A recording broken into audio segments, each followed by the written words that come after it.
সুধী, কেমন আছেন আপনারা? বাংলাদেশের রাজনীতিতে সবচেয়ে বড় খবর হচ্ছে কে প্রেসিডেন্ট হবে।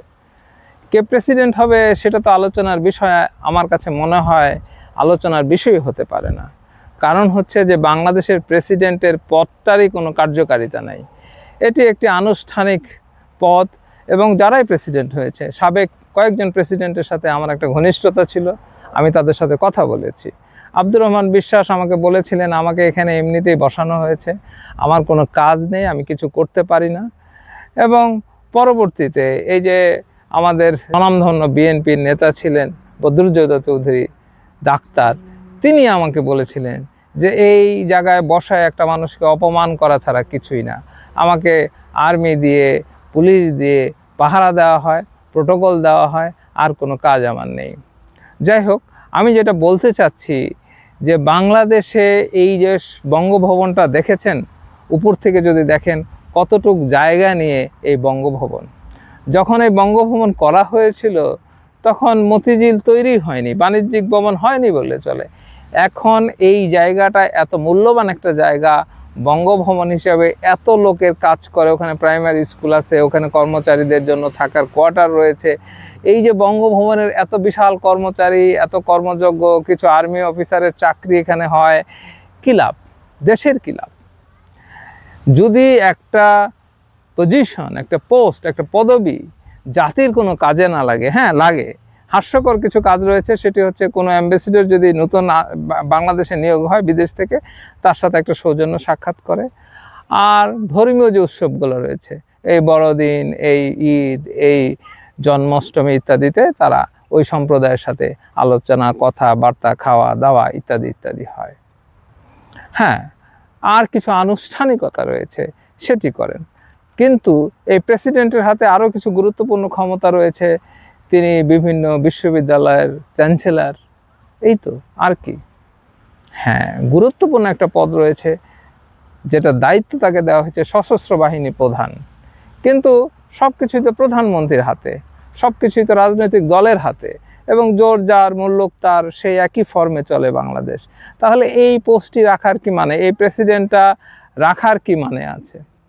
আমি বলবো যে এই যে এত বড় একটা বিপ্লব হলো, এই যে বাচ্চারা জীবন দিল, সাধারণ মানুষ আন্দোলন করলো, একটা পরিবর্তন চেয়েছিল, তারা সংসদকে দ্বিকক্ষ বিশিষ্ট করার কথা বলেছিল, অনেক কিছু সংস্কার করতে পারতেন, এমনও করতে পারতেন যে প্রেসিডেন্টের যে ক্ষমতা তার একটা ব্যালেন্স করতে পারতেন, যেটা মার্কিন যুক্তরাষ্ট্রে রয়েছে।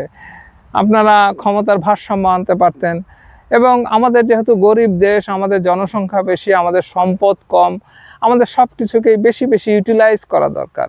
এই বঙ্গভবনের যে জায়গাটা, এই জায়গাটার এত বড় একটা দেওয়াল ঘেরা, ভিতরে কি হচ্ছে আমরা কিছুই জানি না, কিন্তু ভিতরে পুকুর রয়েছে, বাগান রয়েছে, মাঠ রয়েছে, বিশাল কর্মকাণ্ড।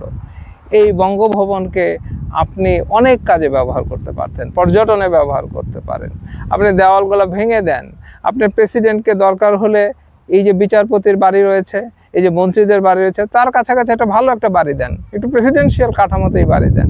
কিন্তু এত বড় জায়গা রাখার কোনো মানে হয় না।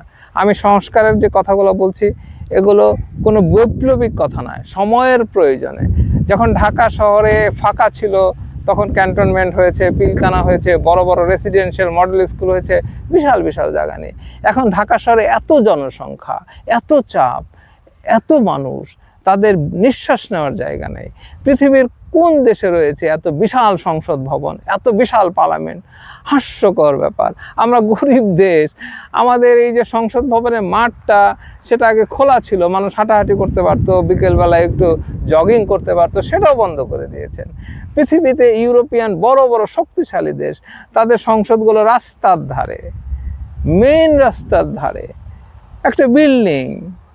আর আমাদের সংসদ ভবনে দেখেন কত জায়গা, কত লাক্সারিয়াস ব্যাপার স্যাপার। এটা লুই খানকে দিয়ে, এই যে যাদের পাকিস্তানের বিরুদ্ধে কথা বলেন, সেই আইয়ুব খান এটাকে পরিকল্পনা করেছিলেন, যদিও স্বাধীনতার পরে এটা উদ্বোধন হয়েছে। ঢাকা শহরের অনেক কিছুই আইয়ুব খানের অবদান। যাই হোক, সেই যে পূর্ব পাকিস্তানের জন্য কিছুই করেনি, সেই পূর্ব পাকিস্তানের জন্য এই বিশাল সংসদ ভবনটা তারা করে গিয়েছিলেন, আরও অনেক কিছু করেছেন। যাই হোক, সে কথা অন্য কথা। আমি শুধু বলতে চাচ্ছি যে আপনারা এই যে এমপিরা, তাদের জন্য যে এমপি হোস্টেলের ফ্যাসিলিটি, তাদের দেখেন সকলেরই বাড়িঘর রয়েছে প্রায় ঢাকা শহরে। এই যে মন্ত্রীপাড়ায় বিশাল বিশাল বাড়ি, এই যে বঙ্গভবন, এর কি মানে রয়েছে? এটা থেকে যদি আপনি সংস্কার না করেন, সংস্কার মানে কি শুধু ওই যে কাগজে কলমে সংবিধান? ইনফ্রাস্ট্রাকচারাল কিছু সংস্কার রয়েছে না? ঢাকা শহরের যত খালি জায়গা ছিল বিভিন্ন প্রতিষ্ঠানে সব বিল্ডিং বানানো হয়েছে। পানি উন্নয়নের বোর্ডের জায়গা, পানি উন্নয়নের বিল্ডিং বানাও, কিন্তু পানি উন্নয়ন বোর্ড তো আরও দূরেও করতে পারতো। আপনাদের এই যে ঢাকা শহরের যত খালি জায়গা সরকারের অধীনে ছিল, সব বড় বড় বিল্ডিং হচ্ছে, তাদের নিজস্ব বিল্ডিং হচ্ছে। তার মানে কি? আপনার টাকা আছে, বাজেট আছে, তাই আপনি খরচ করবেন? আপনি দেখেন যে মিরপুর এলাকায় আগে 6 তলা বিল্ডিং ছিল, সেগুলো ভেঙে বিশাল বিশাল বিল্ডিং করা হয়েছে। এই যে আজমপুরে অর্থাৎ এই যে কলোনি ছিল সরকারি, সেটা ভেঙে বিশাল বিশাল বিল্ডিং হয়েছে। কর্মচারীদের জন্য শুধু ফ্যাসিলিটি বাড়ান, কি দরকার রয়েছে আপনি সেখানে আবার ভাঙার? আপনি নতুন করে ঢাকার বাইরে তো আপনি সচিবালয় নিয়ে যেতে পারতেন, আশেপাশে নিয়ে যেতে পারতেন। ঢাকা শহর যানজটে মানুষ নাকাল। ঢাকা শহরে মানুষের উপরে মানুষের যে বিরক্তি, মানুষের উপরে মানুষের গাড়ি, একটা গাড়ি আরেকটা গাড়িকে দেখতে পারতেছে না, পারলে মেরে চলে যায়। এই অব্যবস্থাপনার মধ্যে এই ঢাকা শহরে এই প্রেসিডেন্টের জন্য, এই যে মন্ত্রীদের জন্য এত বিশাল বিশাল প্রাসাদ তুল্য বাড়ি, এগুলো প্রয়োজন রয়েছে কিনা এটা সময়ের দাবি, এটা বিবেচনা করা। যাই হোক, প্রেসিডেন্টের কথায় চলে আসি। প্রেসিডেন্টের এই যে মহা প্যালেসি ব্যাপার স্যাপার, এই যে মহা একটা কি বলবো রাষ্ট্রীয় একটা প্রোটোকলের ব্যাপার, এটা থেকে বেরিয়ে আসেন। কারণ হচ্ছে দেশের জনগণের কি হলো, এই দেশ আন্তর্জাতিকভাবে কি অবস্থায় থাকলো সেটি গুরুত্বপূর্ণ।